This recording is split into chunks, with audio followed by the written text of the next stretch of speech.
Hello, मैं doctor Nazima Alauddin हूँ, एक गायनेकोलॉजिस्ट हूँ। काफ़ी ईयर्स से एक्सपीरियंस है मेरा, एक 10 to 15 ईयर्स का एक्सपीरियंस है मुझे गायनेकोलॉजी में। और मैं बटरफ्लाई हॉस्पिटल में कंसल्टेंट गायनेकोलॉजिस्ट हूँ, जो अत्तापुर पिलर नंबर 91 पे लोकेटेड है। तकरीबन जो पेशेंट्स मेरे पास आते हैं वो एक अगर मैं दिन में एक 20-25 पेशेंट्स देखे तो उसमें तकरीबन ज़्यादा patients 70 to 80% of the patients मेरे पास जो भी आते हैं वो PCOS से आते हैं और इतने परेशान रहते हैं कि हम काफ़ी इलाज करा लिए, काफ़ी जगह गए, हर ट्रीटमेंट कर लिए, लेकिन फिर भी हमारा प्रॉब्लम सॉल्व नहीं हो सक रहा। और ये एक हमको काफ़ी सालों से चल रहा, इसको कैसा ये करना। तो आजकल ये हो गया है कि PCOS, मैं ये बोलना चाह रही हूँ कि PCOS एक बीमारी नहीं है कि भाई आप उसका इलाज करो, दवा खाओ, एक कोर्स करो जिसमें आपको ख़त्म हो जाएगा। नहीं, ये ऐसा नहीं है। ये एक हार्मोनल इम्बैलेंस है आपकी ख़ुद की बॉडी में, वो भी आपके अपने रीज़न्स की वजह से। जैसे कि हम ये समझे हैं कि आज हम बहुत मॉडर्न हो गए, मॉडर्नाइजेशन आ गया, हम पहले के जैसे घटियानुसी नहीं रहे, वैसा नहीं है। वो मॉडर्नाइजेशन से ही हमारे पास हमारे बॉडी में जो चेंजेस आ रहे हैं उसके वजह से ही ये सारे प्रॉब्लम्स आ रहे हैं। जैसे कि अगर आप इसको कंसीडर करो कि मॉडर्नाइजेशन क्या है, जैसे कि घर का जो हमारे पेरेंट्स जो थे और हमारे ग्रैंड पेरेंट्स थे, उनको कभी ये प्रॉब्लम नहीं आता था। हम कभी नहीं सुने उनके पास से कि हमको PCOS हो गया, PCOS हो गया, ऐसा कुछ नहीं सुने। ये सिर्फ ये जनरेशन का प्रॉब्लम है PCOS। ये इसीलिए है क्योंकि आप है ना पूरा सा जंक फूड खाते हैं बाहर का, पूरे आप प्रिजर्वेटिव्स वाले फूड्स खाते हैं, आप बिल्कुल, आपका टाइम टेबल नहीं है खाने पीने का।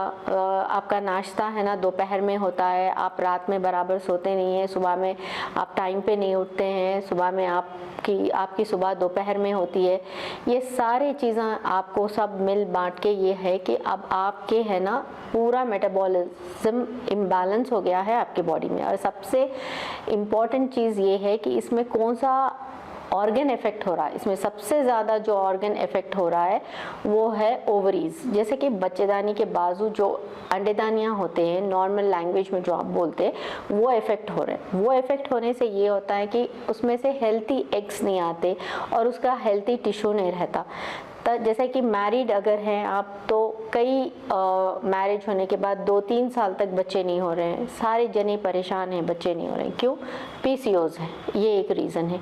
अनमैरिड है तो या तो आपको 2 months 3 months ऑल्टरनेट मंथ्स ऐसे आपको पीरियड्स नहीं होते, अगर हुए हैं तो कंटिन्यूस होते हैं, एक साथ अगर स्टार्ट हो गया तो 10-12 दिन चलना, स्पॉटिंग चलना, हैवी ब्लीडिंग होना, क्लॉट्स होना, ये सारे प्रॉब्लम्स हैं जो हार्मोन्स की वजह से है।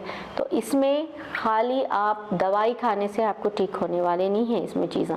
इसमें आपको अपने आप की हेल्थ को देखना है, अपने आप को है सो रेगुलराइज करना है चीज़ों में, अपने आप को लाइफस्टाइल मॉडिफिकेशन करना है, जब कहीं जाके ये प्रॉब्लम सॉल्व हो सकता। अब इसमें ये चीज़ें हैं कि एक तो आपका जो मेंस्ट्रुअल साइकिल है वो बिल्कुल इरेगुलर हो जाता। कई बार ऐसा होता है कि जो टाइम टू टाइम जो ओवरीज एग प्रोड्यूस करना है वो एग प्रोड्यूस होते ही नहीं है। कई साइकिल्स बिना एग प्रोड्यूस होके चले जाते, वेस्ट हो जाते और पूरे आपके अंडेदानी में वाटर बबल्स है, जिसमें आपका ओवरी का जो हेल्थी टिश्यू है वो बिल्कुल कम है। बाकी का जो टिश्यू है उसमें आपके छाले भरे हुए हैं, पानी भरे हुए छाले, अगर आप नॉर्मल लैंग्वेज में उसको बोले हैं तो उसमें है। जब वो पूरे छाले भर जाएंगे तो आपका टिश्यू जो ओवेरियन टिश्यू है वो बिल्कुल बहुत कम क्वांटिटी में अवेलेबल है।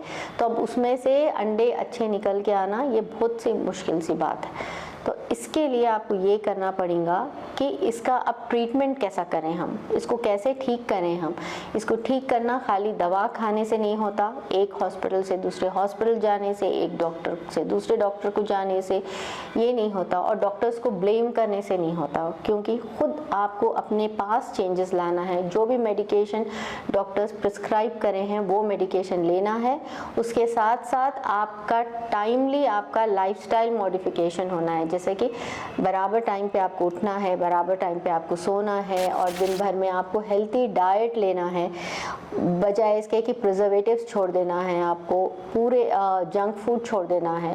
ये सारी चीज़ें इंपॉर्टेंट है। और सबसे इम्पॉर्टेंट चीज़ इसमें ये है कि आपको कम से कम 8 घंटे की नींद तो होना ही होना है। अगर आपकी बॉडी, आप ये चाहते हैं कि आपकी बॉडी अच्छी तरीके से वर्क करे, पूरे हार्मोन्स अच्छी तरीके से रिलीज हो, कोई हार्मोनल इम्बैलेंस नहीं होना, तो 8 आवर्स की साउंड स्लीप, डिस्टर्ब नहीं, साउंड स्लीप, बड़ी सुकून की नींद 8 घंटे की तो होना बहुत ज़रूरी है।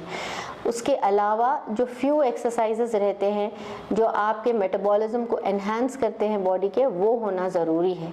तब कहीं जाके ये प्रॉब्लम आपका जा सकता, और फिर अगर आप फिर वापस रिवर्ट हो गए आपके पुराने चीज़ों पे, फिर से आप बदअहतियाती करना शुरू करें, तो वो वापस आने के, रीअकर होने के चांसेस काफ़ी हाई है।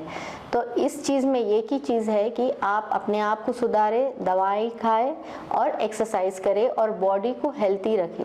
जितना आप अपने आप को, अपने बॉडी को हेल्थी रखेंगे, वो मेडिकेशन, वो it is just a support, it is not a complete treatment.